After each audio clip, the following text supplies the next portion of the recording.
Pastor Dave. Perfect morning sa ating mga tagapakinig at sa iyo, lalo na sa iyo, Cheryl. Opo. Pagpalain lahat ng Diyos. Salamat po. At sana po ay nakapagpahinga kahit busy nitong weekend, Pastor Dave. Puno ng Yes. energy today. Ayan. Para sa inyo mga kapatid. Ayan. At pag-usapan po natin, dito muna tayo mga kapatid sa paalala ng Diyos. At simulan po natin sa napag-usapan natin ang Artificial Intelligence o AI. Malaki po ang tulong nito para mapadali ang marami nating gawin sa pang-araw-araw, hindi ba? Marami po sa atin alam na itong AI. Nakakatulong ito sa komunikasyon, pag-aaral, sa medisina, customer service at marami pang bagay. Napakabilis kasi ang proseso ng impormasyon dahil nga po sa artificial intelligence. Pero sa isang banda, ginagamit din itong oportunidad para makagawa ng hindi maganda sa kapwa. Gaya po ng pagpapakalat ng fake news, hindi ba? Ginagamit din sa scam at marami pang iba. At nito nga pong nakaraang linggo lamang ay ginamit ito ng China na parang tila kutyain tayong mga Pilipino. Sa AI-generated video kasi na inilabas ng China Daily, ay isang Chinese state-run po ito na newspaper ha. Makikita ang isang unggoy na nakasuot ng barong at may salakot. Makikita rin sa video ang watawat ng Pilipinas. Sa video, may nagdidikta sa unggoy na kumanta. Nakasuot sila ng suit na may nakalagay na USA at Japan. Ang unggoy may hawak na sira-sirang papel. Nakalagay dito ang mga katagang South China Sea Arbitration Award. Maya-maya pa, winater cannon na ang unggoy at palutang-lutang sa dagat. Mga kapatid, halos kasabay po nito noong July 12 lamang po ang ikasampung taon ng UN arbitral ruling pabor sa Pilipinas kontra China. Ibinasura ng tribunal ang 9-dash line claim ng China. Sa sinasabi ay wala raw legal na batayan sa ilalim ng United Nations Convention on the Law of the Sea o UNCLOS ang pag-angkin ng China sa tinatawag ditong historic rights sa malaking bahagi ng South China Sea. Sa ngayon, naghain na po ng diplomatic protest ang Department of Foreign Affairs hinggil sa AI video ng China. Sa mga pagkakataong nagagamit ang artificial intelligence para mangutya, magpakalat ng fake news o iba pang masamang gawain. Ano nga ba ang paalala ng Diyos tungkol dito?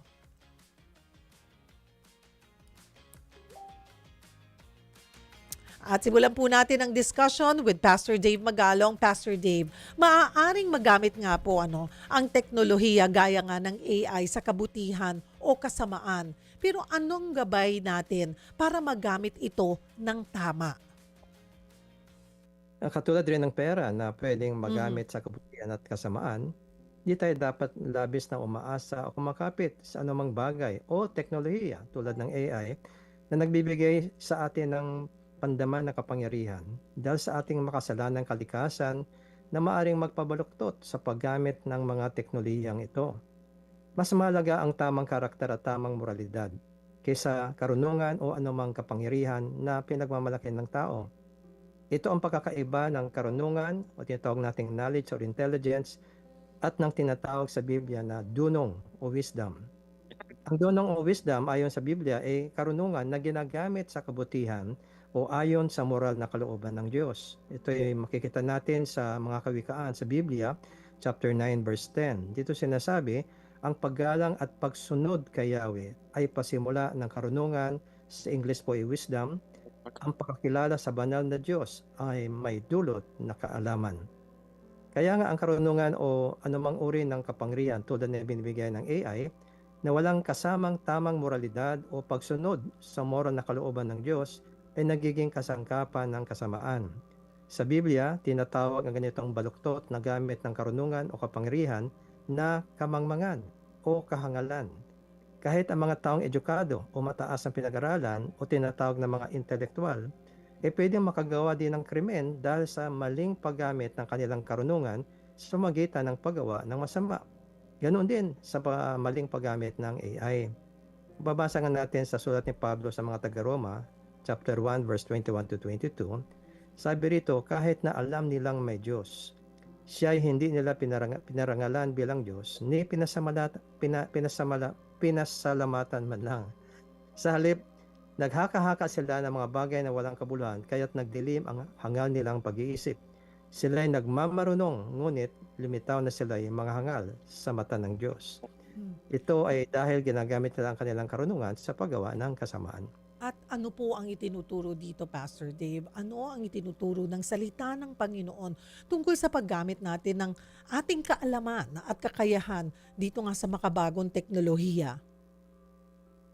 Actually, ang AI ay nagbibigay sa atin ng kakayahang mapalawak ang ating talino at kapasidad sa mabilisang paraan at magawa ang ating trabaho sa lalong mabilis at mas mabisang paraan.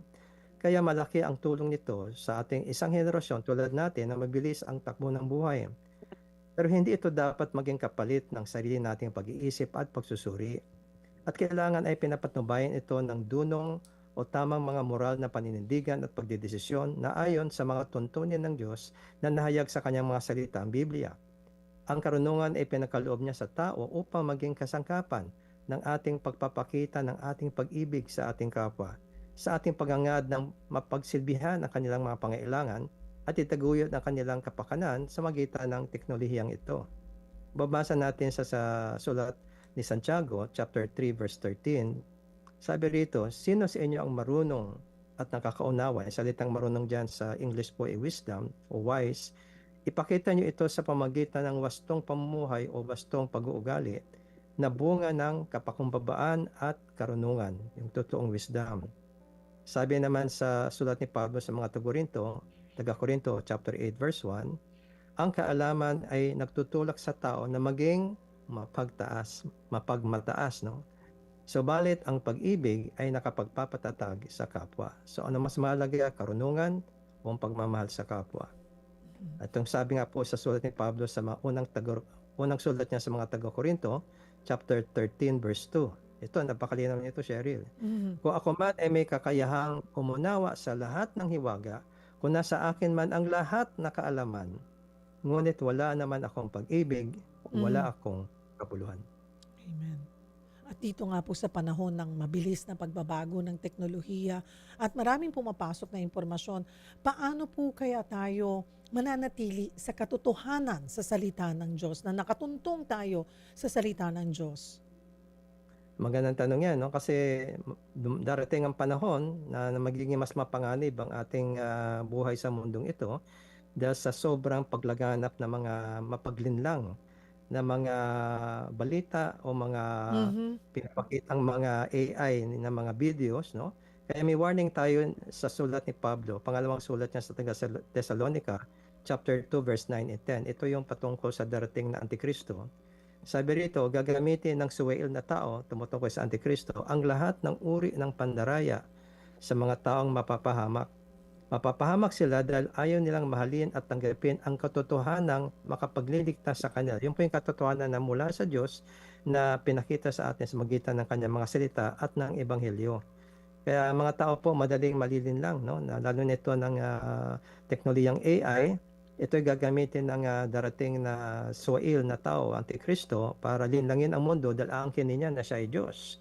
At makukumbinsin niya ang buong mundo na Diyos nga siya dahil sa paggamit ng ganitong teknolohiya. Kaya meron tayong sinasabi ni Pablo sa pangalawang sulat niya kay Timoteo, chapter 3, verse 16 to 17, paalala ni Pablo. Sabi rito, ang lahat ng kasulatan, yung Biblia, ay kinasihan ng Diyos at kapaki-pakinabang sa pagtuturo ng katotohanan para huwag tayong maligaw sa mga panlilinlang ng darating na darating na mga leader ng ating mundo sa pagsaway sa kamalian, sa pagtutuwid sa likong gawain at sa pagsasanay para sa matuwid na pamumuhay upang ang lingkod ng Diyos ay maging ganap at handa sa lahat ng mabuting gawain. At makikita rin po kung paano din, Pastor Dave, nagagamit ng tao ang AI. Gaya nga sa social media, minsan talaga namang grabe na yung mga binibitawang salita ng netizens. Sa ganito po, sa gitna po nito, paano pa rin natin maipapakita yung pagiging mabuting Kristiyano? Of course, wag nating tutularan yung ginagawa Mhm. nila, no? Meron tayong babala sa Leviticus chapter 19 verse 15 to 16. Sabi rito, huwag kayong hahato na hindi makatarungan sa inyong kapwa. Maraming ganyan nangyayari sa social media. Huwag kayong magkakalat ng anumang nakakasira ng puri ng inyong kapwa, ni sa saksi laban sa iyong kapwa upang ipahamak lamang siya. Ito po, napakalino na nangyayari sa social media. Pinagbabawal po ng Diyos ito. At ang sulat ni Pablo sa mga taga-Epeso, chapter 4, verse 29 and 31, ito yung babala ng salita ng Diyos. Huwag kayong magsasalita ng masama, kung hindi iyong makakabuti at angkop sa sitwasyon para maging kapakipakinabang sa mga nakakarinig. Alisin ninyo ang anumang samaan ng loob, galit, pag-aaway, pambubulyaw, paninira sa kapwa, pati ang lahat ng uri ng masasamang hangarin, dahil lahat ito ay paparusahan ng Diyos pagdating na takdang araw. Pagdating naman sa pananagutan, Pastor Dave, um, ang AI kasi, isa lamang ito natin masasabing sa maraming teknolohiya talaga na ipinagkatiwala sa tao. Pero bilang mga Kristiyano po, ay paano pa natin ano yung pananagutan natin sa tamang paggamit po ng ganitong teknolohiya? Paano natin masisiguro, no, na ginagamit natin ito hindi para lang sa panlilinlang, pagpapakalat ng kasinungalingan o pansariling ah, ka, kapakinabangan, kundi para sa kabutihan ng kapwa at sa ikaluluwalhati po ng Diyos pagdating Mhm. sa ating pananagutan, Pastor Dave. Pero dahil nga sa kalakihan ng karunungan o kaalaman na binibigay sa atin ng AI, malaki rin ang ating pananagutan. The more na binigay sa iyo, the more na mas marami kang pananagutan. Yan nga sabi ng Mhm. ating Panginoon Hesus sa Lucas 12, chapter 12, verse 48. Ito sabi ni Jesus, ang binigyan ng marami ay hahanapan Hanapan ng ng marami. marami. Mas Mhm. marami nga ang pananagutan ng pinagkatiwalaan ng mas marami. Mhm. Ang AI ay nagbibigay sa atin ng sukdulan ng kaalaman ng tao, at ang maling paggamit ito ay maaring magdulot ng labis na panganib sa sangkatauhan. Kaya't ang paraan ng paggamit natin ng maraming kaalaman na binibigay sa atin ng AI ay pananagutan natin sa Diyos pagdating ng takdang panahon ayon sa salita ni Jesus. Yun yung nakakatakot, no, Pastor Mm. Dave, na yung tendency na talagang maggamit sa hindi maabuso itong Mm. technology na ito. Kasi hindi naman natin sinasabi na mali ang AI or pangit ang AI. Ang dami talagang, may mga aspeto talagang napapagaan yung ating Mm. pang-araw-araw na buhay. Pero Mm. yung dapat natin na hindi makalimutan, no, Pastor Dave, yung paalala na, teka, paano nyo ba ginagamit yung teknolohiyang yan? Para ba sa ikabubuti or para baka nakakapanakit na without realizing na naaabuso na itong Mm. technology pong ito, no? Yes, totoo Mm-mm. yan. Naging ano na tayo, parang wala ng konsensya kung minsan na paggamit ng Oo. teknolohiya. Mhm. Kaya lahat yan may kapanagunan pagdating rin ng takdang oras ng Diyos. Mhm. Yan. Mga kapatid, napakabilis po ng pag-unlad ng teknolohiya. Sa isang pindot lang, kaya nang gumawa ng larawan, video, kwento, at kahit boses na halos hindi natin maiba sa tunay. Malaking tulong po ang artificial intelligence sa edukasyon, medisina, negosyo, at sa ating pang-araw-araw na buhay. Ngunit, gaya po ng anumang kapangyarihan, maaari rin itong gamitin sa panlilinlang, paninirang puri, pagpapakalat ng fake news, at maging sa paghasik ng galit at pagkakahati. Kaya ang tanong ay hindi lamang po ano ang kayang gawin ng AI. Ang mas mahalagang tanong marahil ay ano ang pipiliin nating gawin gamit ang AI. At sa ibinahagi nga po kanina ni Pastor Dave, sinasabi sa Kawikaan at chapter 9 verse 10, ang paggalang at pagsunod kay Yahweh ay pasimula ng karunungan. Ibig pong sabihin, hindi sapat na marami tayong alam. Hindi sapat na mabilis tayong makakuha ng impormasyon. Ang tunay na karunungan ay ang paggamit ng ating kaalaman sa paraang tama. makatarungan at may pag-ibig sa kapwa. Kaya bago po tayo mag-post, mag-share o maniwala sa anumang nakikita natin online, AI man o hindi, maglaan tayo ng sandali para suriin ang katotohanan. Huwag nating hayaang gamitin ang ating mga kamay, bibig o social media para makapanakit ng kapwa o magpalaganap ng kasinungalingan. Sa huli, ang AI ay maaaring makatulong sa ating isip, pero ang salita ng Diyos ang dapat gumabay sa ating puso. Ang teknolohiya ay patuloy na magbabago, ngunit ang katotohanan ng Diyos hindi kailanman magbabago. Kaya gamitin po natin ang AI ng may pananagutan, may pag-ibig at may takot sa Diyos. Sapagkat hindi po ang dami ng ating nalalaman ang tunay na sukatan ng isang tao, kundi paano natin ginagamit ang kaalamang ipinagkatiwala sa atin para sa kabutihan ng ating kapwa at sa kaluwalhatian ng Panginoon. Pastor Dave, diretso na po tayo sa patotoo ng mga karakter sa Biblia. At ang ating Bible character of the day, marahil lahat po tayo alam ang kwento at kilala siya, ay si Eva.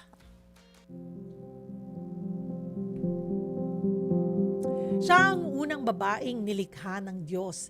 Nilikha si Eva matapos makita ng Diyos na hindi mabuti na ang tao ay mag-isa. Pinatulog ng Diyos si Adan at hinugot si Eva mula sa kanyang tadyang.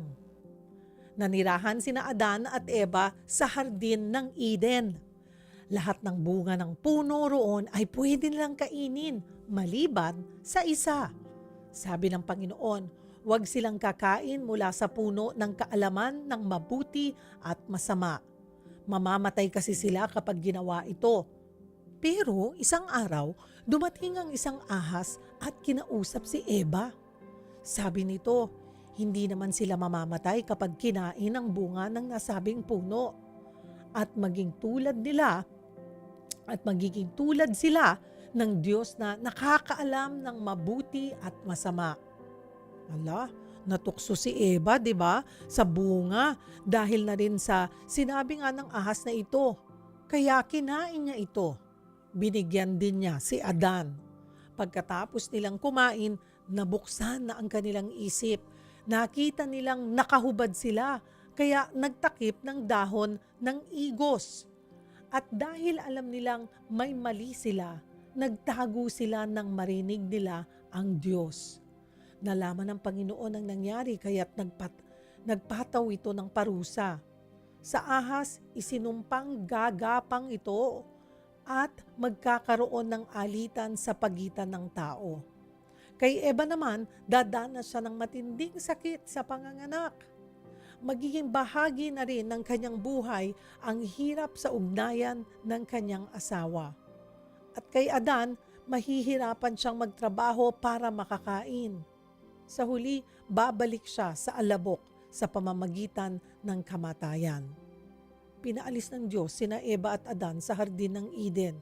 Ito ay para hindi sila makakain mula naman sa puno ng buhay, na magbibigay sana ng buhay na walang hanggan sa kanilang makasalanang kalagayan. Sa paglipas ng panahon, nagkaroon ng anak sina Adan at Eva. Kasama na riyan ang pinag-uusapan nating Bible characters na sina Cain, Abel at Seth. O bago po natin masimayin ang bahagi ng Bibliang ito, mga kapatid, sagutin po ninyo yung ating question of the day. Inaanyayahan po namin kayo. Ito po ang ating Bible character question of the day. Bakit mahalagang sundin ang utos at kalooban ng Diyos? Di ba minsan, aminin natin, hindi talaga madaling sumunod. May mga pagkakataong mas gusto nating sundin yung ating mga sarili nating kagustuhan, di ba? So tulad ng sinabi po ng Panginoon, makitid ang daan patungo sa buhay. Pero bakit nga ba mahalagang piliin pa rin natin ang pagsunod sa Diyos kahit mahirap? O sagutin niyo po yan ha, bakit mahalaga na sundin ang utos at kalooban ng Diyos? I-post nyo po yan sa Cheryl Cosim FB page, mga kapatid, ngayon na, para mamaya babasahin po namin yan at pipili tayo ng 3 magkakamit ng gift pack mula po sa MX3. Simulan natin, Pastor Dave, sa paghihimay nitong storya natin kung bakit nilikha ng Diyos ang tao. Una nga ay si Adan, tapos sumunod si Eva. Well, mababasa natin mismo yung kasagutan sa tanong na yan sa mismo sa sinabi ng salita ng Diyos, no? Sa Genesis chapter 1 verse 26 to 28. Dito mababasa natin, pagkatapos sinabi ng Diyos, ngayon likain natin ang tao ayon sa ating larawan, ayon sa ating wangis, sila ang mamamahala sa mga isda, sa mga ibon sa impapawid, at sa lahat ng hayop, maging maamo o mailap, malaki o maliit. Nilalangan ng Diyos ang tao ayon sa kanyang larawan. Sila'y kanyang nilalang na isang lalaki at isang babae, at sila'y pinagpala nila. Sinabi niya, magpakarami kayo at punuin ninyo ng inyong mga anak ang buong daigdig, at kayo ang mamahala dito. Binigyan ko kayo ng kapangyarihan sa mga isda, sa tubig, sa mga ibon sa impapawid, at sa lahat ng mga hayop na nasa ibabaw ng lupa. Ito makikita natin, nilikha ng Diyos ang tao para kumatawan sa kanyang paghahari dito sa lupa, bilang tagapamahala ng kalikasan, ng mga hayop, at saka ng mga katutubong mga kayamanan ng lupa na binigay ng Diyos sa tao para sa kanyang pangailangan. At nakikita nga natin na ayon sa Genesis chapter 2, unang nilikha ng Diyos ang lalaki, pagkatapos ay ang babae bilang kanyang katuwang at katambal. Ang lalaki ang ginawa niyang pangunahing tagapangasiwa ng hardin at mga hayop bago pa nilikha ang babae. Sa lalaki din niya pinangkatiwala ang kanyang utos bago pa nilikha ang babae, dahil siya ang tinakda ng Diyos na ulo ng babae. So kanyang tungkulin na ipaliwanag sa babae pagkatapos siyang malikha kung ano yung utos ng Diyos. Kaso nangyari dito nakalusot si Eva kay Adan Wala naman nun si Adan 'di ba? Noong noong kinagat niya o kinain niya yung prutas doon sa puno na yon. Pero sabi nga po ng Diyos, huwag silang kakain, 'di ba? Mula sa bunga ng puno ng kaalaman ng mabuti at masama.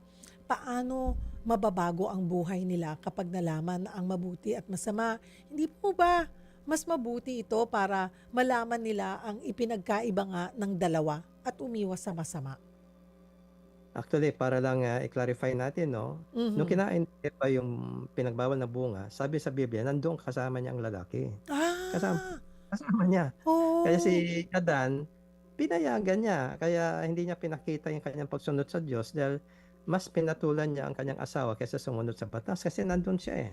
Kaya madaling nabigay agad ni Eva sa kanya. At kinain naman niya na walang oposisyon. Kaya siya talagang pinanagot ng Diyos sa dulo. Okay? So again, yung presence ni Adam, yung silence niya, yun ang nagdala sa atin sa unang trahedya na nadamay tayong lahat. Sabi nga natin, the fall, ang pakahulog ng tao ay bunga ng failure ng pamumuno ni Adan sa kanyang asawa. Paano Okay? naman kasi, 'di ba? Ayun nga, ngayon, well, naiisip natin 'to dahil nga kinain na yung prutas. Pero kung hindi naman kinain yung prutas, hindi natin wala tayong konsepto ng masama at yung Yeah. masama at mabuti. Kumbaga maayos tayo sanang naninirahan. But I mean, we're already here. At ito nga ginawa. Ayun nga. Yun yung minsan maririnig mo yan sa discussion na di ba mas mabuti naman ito para nga malaman na yung ipinagkaiba ng dalawa at umiwas sa masama. Yan. Yan, mahalagang tanong yan kasi nga meron tayong popular na pag-unawa dito sa kaalaman ng masama at mabuti na medyo may problema po sa teksto, no? Kaya tingnan muna natin kung anong sinasabi mismo ng teksto. So, basahin natin ang Genesis chapter 3 verse 4 to 5 and then verse 7 and then 22 to 23. Ano ba nangyari talaga doon sa hardin? Okay, sabi rito, ngunit sinabi ng ahas babae, hindi totoo yan, hindi ka mamatay. Sinabi lang yan ng Diyos sapagkat alam niya kung kakain kayo ng bunga niyon, ay nakaunawa kayo magiging parang Diyos at malalaman ninyo ang mabuti at masama. So ano yung nangyari?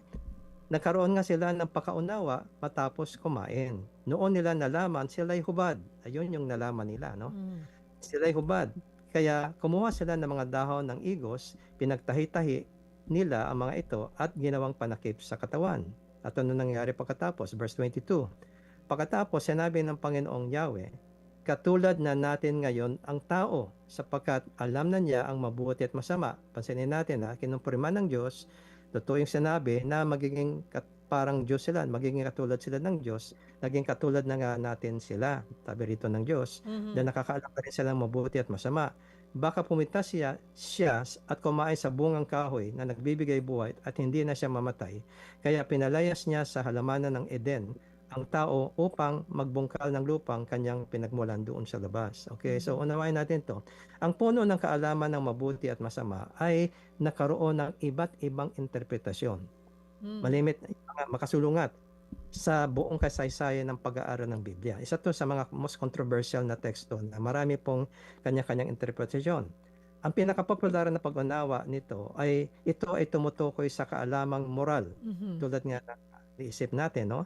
O pagkaalam kung ano ang moral na mabuti at moral na masama. Ang problema lang dito, unang-una, ay nung kinain ng mag-asawa ang pinagbawal na bunga, ang kaalamang nakuha nila ay ang kamalayan na sila'y hubad. Mhm. Hindi naman, wala namang moral na kasamaan sa pagiging hubad. Dahil Hmm. nilikha sila ng Diyos na ganon, walang nilikha ang Diyos na masama, di ba? Na Mhm. moral.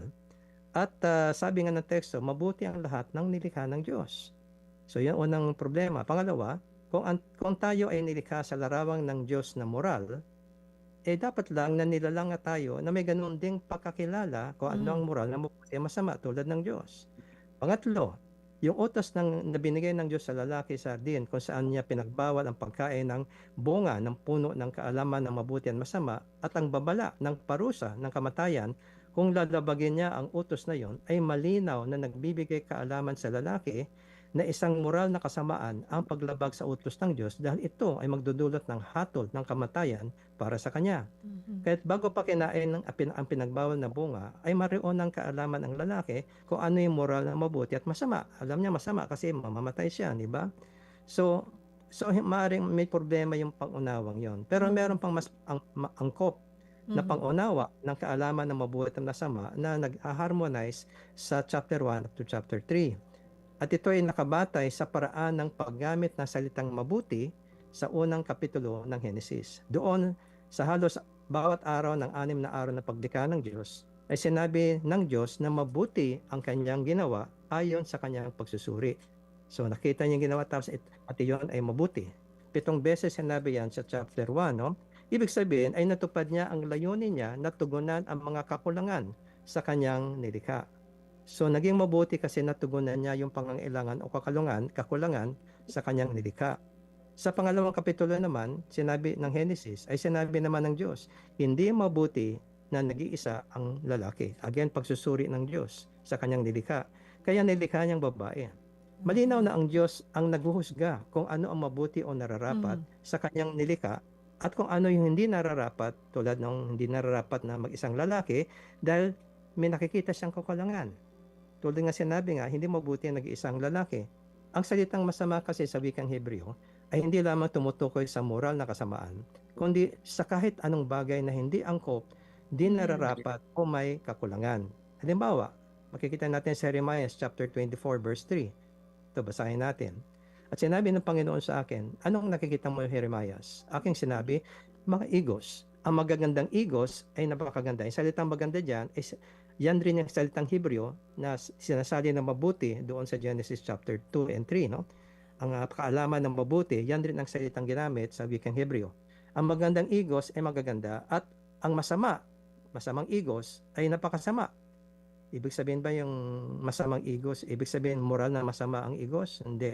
Ano pat hindi makakain ang mga iyon dahil sa kabulukan. Dito malinaw na ibig sabihin ng masama na igos ay ito ay hindi nararapat bilang pagkain dahil bulok na. Mhm. Okay, masama kasi hindi dapat kainin, hindi nararapat. So, dito ang ibig sabihin ng masama ay yung bagay na hindi nararapat, hindi angkop bilang pagkain. So, ito isa sa mga gamit ng salitang ra o masama sa wikang Hebreo. So, sa pag-unawang ito, ang Diyos lang ang may ganap na karapatan sa kaalaman kung ano mang buti o ano yung angkop o nararapat at ng masama o yung di angkop o di nararapat dahil sa may kakulangan ito. Mhm. Dahil siya lang ang nakakaalam ng kanyang mga layunin para sa kanyang nilikha. Kaya siya lang ang pwedeng mag-judge, di ba? Kasi alam niya yung anong layunin niya. At siya lang ang may kapangyarihan at karunungan na tumugon sa lahat ng kakulangan sa kanyang nilikha, tulad ng ginawa sa Genesis chapter 1, dahil siya ay makapangyarihan sa lahat. At di tulad ng tao na limitado lamang ang kapangyarihan at karunungan, kaya ang kaalaman na ito ay pinagbawal niya sa tao. Kasi wala siyang kakayahan at tugunan ang lahat ng kakulangan na makikita niya. Kaya nung kinain ng mag-asawa ang pinagbawal na bunga, ay bigla ang nagkamalay sila na hindi angkop, hindi nararapat ang kanilang pagiging hubad dahil nakaramdam sila ng kahihiyan. May may kakulangan silang nakikita. Kaya't gumawa agad sila ng damit mula sa dahon para pantakip ng kanilang kahubaran. Pero dahil ang Diyos lang ang may karunungan at kapangyarihan para tugunan ang pangailangan na nadama ng mag-asawa, ay pinilitan ng Diyos ang kanilang marupok na pananamit na gawa ng dahon ng mas matibay at mas pangmatagalang damit na mula sa balat ng hayop. So dito makita natin ang Diyos lang talaga may kapangyarihan para matugunan ang lahat ng kakulangan. Hindi kaya ng tao tugunan lahat yan. Dahil sa pagtaglay ng tao ng pinagbawal na kaalaman na ito, at dahil sinumpa ng Diyos ang lupa at ang buhay mismo ng tao, maghihirap siya, ay naging mabigat para sa tao ang mamuhay na may pagkamalay na ganito sa maraming kakulangan sa buhay sa mundo na hindi na perpekto dahil nga sa kasalanan, at na-realize niya na hindi niya ganap na matutugunan lahat ng mga kakulangan na ito dahil sa kanyang pakahiwalay sa Diyos na makapangyarihan at marunong sa lahat. Kaya naging napakahirap ang buhay na hiwalay ang Diyos na taglay ang ganitong kamalayan. Pero may mabuting balita. Dahil naman sa kamatayan ni Jesus sa krus para sa ating mga kasalanan, tayo ay maaring mabalik loob sa Diyos. At sa gitna ng kaalamang taglay na natin ngayon, lalo na sa mga kakulangan ng buhay, na malimit ay hindi natin kayang matugunan ng sapat, ay may pribilehiyo tayong lumapit sa Diyos, umagitan ng panalangin sa pangalan ni Jesus, upang ang walang hanggang kapangyarihan ng Diyos at ang patnubay ng kanyang karunungan ay magbigay sa atin ng katugunan sa ating mga pangailangan at nakikitang kakulangan. Higit sa lahat ng binigay ng Diyos, ay salamat sa Diyos ay ang kaligtasan na ginawa ng Diyos ng paraan na may para ito mabigay sa atin. Na Diyos lamang ang nakagawa para sa atin sa magitan ng kanyang anak na si Jesus. Yun ang pinakadakilang ginawa ng Diyos para sa atin. Ipuntahan ko lamang itong tumuksong ahas kay Eva. May nasabi ba sa Biblia kung saan po nanggaling ito? Pero babasa natin sa Genesis, maganda tanong yan, no? Kasi marami nagtatanong ganyan. Saan man nanggaling ahas na yan, no?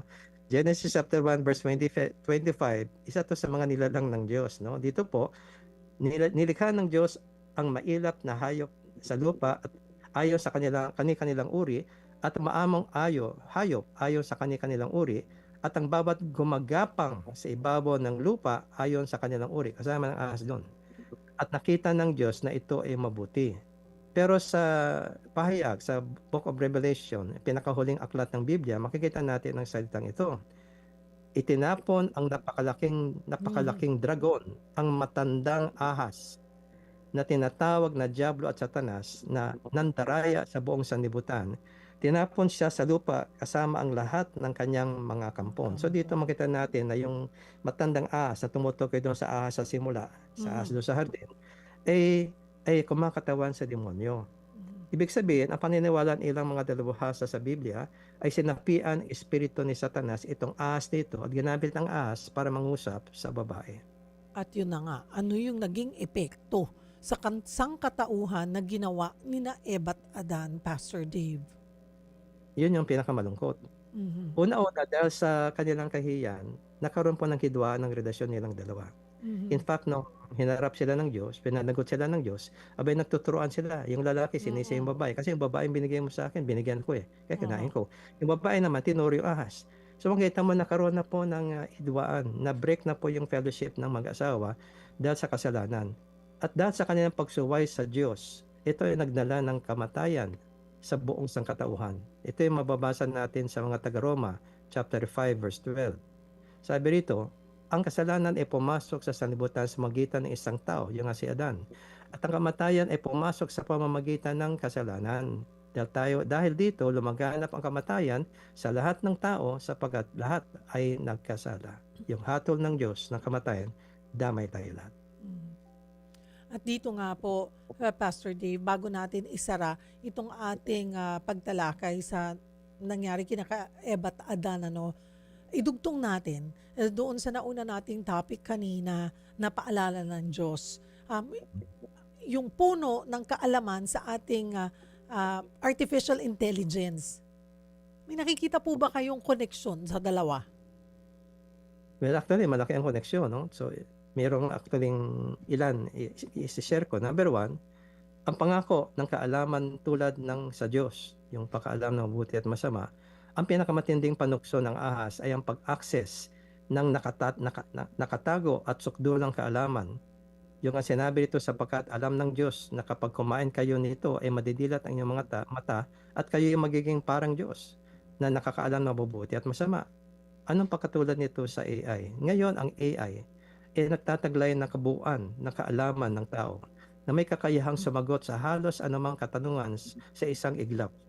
Ang tukso rito ay ang tingnan ang AI hindi lamang bilang isang kagamitan, kundi bilang isang mapagkukunan ng kataas-taasang karunungan na kayang lutasin ang lahat ng pagdurusa ng tao, sagutin ang malalalim na existential na katanungan, at lagpasan ang mga limitasyon na pag-iisip ng tao dahil sa pagbibigay sa tao ng ganitong kaalaman, ay nabibigyan din nito ang tao ng ilusyon na parang ang tao ngayon ay nagiging Diyos na. Okay? Dahil nga sa lawak ng kaalaman na binibigay ng AI. So isa yon sa nakikita natin kapareho na nais ng tao maging tulad ng Diyos. Pangalawa, ang ilusyon ng autonomiya, hiwalay sa Diyos o ganap na pagtitiwala sa sarili. Ang pagkuha ng pinagbabawal na bunga ay isang deklarasyon ng lalaki at babae ng kalayaan sa Diyos. Naniniwala si na Adan at Eva na sa magitan ng pagkain nito, hindi na nila kailangan umasa sa Diyos para sa patnubay kung anong mabuti at masama. Maaari silang maging Panginoon na ng sarili nilang kapalaran at buhay. Anong katulad nito sa AI? Dahil sa AI, marami ang naniniwala na kayang likain ng sangkatauhan ang sarili nitong kaligtasan. Maging ito man ay paglutas sa kamatayan sa magitan ng biotechnology, pagpapaubaya ng mga relasyon ng tao sa mga AI companion. Actually, ang Zoom ngayon may AI companion na. Meron din tayong mga robotic companion. At iba, may sex partner pa na companion na AI din, no? O AI robot, no? Yun na po yung nangyayari ngayon eh. Pagtitiwala sa mga algoritmo upang patakbuhin ang lipunan through AI technology, nag-aalok ang AI ng katulad ng sinaunang ilusyon sa Hardin ng Eden. Sa pamamagitan ng ating sariling mga likha, maaari tayong maging ganap na umaasa sa sarili at alisin ang pangangailangan para sa patnubay ng Diyos. So parang tulad na nangyari kay Adan at Eva. At hindi lamang yun, no? Ang sukdulang kahinatnan nang nangyari po doon sa Hardin, ang paglayo ng loob ng tao sa Diyos at saka loob ng tao sa isa't isa. Sa huli, ang pagkain na pinagbawal na bunga ay sumira sa tao sa kanilang mga kaugnayan. Kaugnayan sa Diyos, kaugnayan sa isa't isa, dahil sa kahihiyan at kasalanang nagawa. At inaliyo tayo lahat, tulad ni Adan, sa ating manlidikha.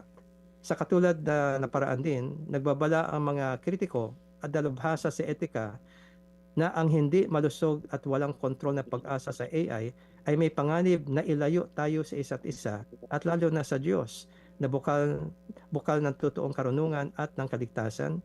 Binabawasan nito ang koneksyon ng tao sa Diyos at ng tao sa tao. Sinisira ang mapanuring pag-iisip natin at pinapalitan ang espiritual nating pagninilay ng mga automatikong sagot sa AI. Mga kapatid, ang kwento po ni Eva ay paalala na ang bawat desisyon natin ay may bunga. Hindi nagsimula ang pagbagsak ng tao sa isang malaking kasalanan, kundi sa isang simpleng pagdududa sa sinabi ng Diyos.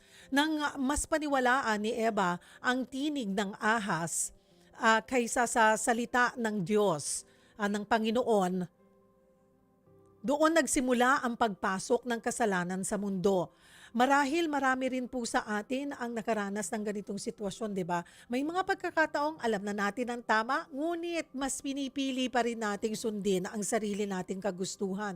Minsan iniisip natin na wala namang mangyayaring masama, ngunit ipinapakita ng kwento ni na Adan at Eva na ang bawat pagsuway sa Diyos ay may kahihinatnan, hindi lamang sa atin, kundi maging sa mga taong nasa paligid po natin.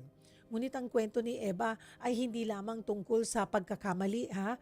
Kwento rin ito ng biyaya ng Diyos. Bagamat pinalaya sina Adan at Eva sa hardin ng Eden dahil nga sa kanilang kasalanan, hindi sila pinabayaan ng Panginoon. Binihisan niya sila, inilagaan at ipinangako ang kanyang plano ng kaligtasan para sa sangkatauhan. Kaya ang palala sa atin ngayon ay kapag nagsalita ang Diyos, ang pinakamainam nating tugon ay sumunod. Maaring hindi po natin laging nauunawaan ang kanyang mga utos, ngunit alam nating ang kanyang kalooban ay laging para sa ating ikabubuti. Sa huli, ang tunay na kalayaan ay hindi ang paggawa ng lahat ng gusto natin. Ang tunay na kalayaan ay ang mamuhay sa loob ng kalooban ng Diyos. Ang pagsunod sa Diyos ay hindi pagkawala ng kalayaan. Ito ang daan tungo sa tunay na buhay, kapayapaan at pagpapala.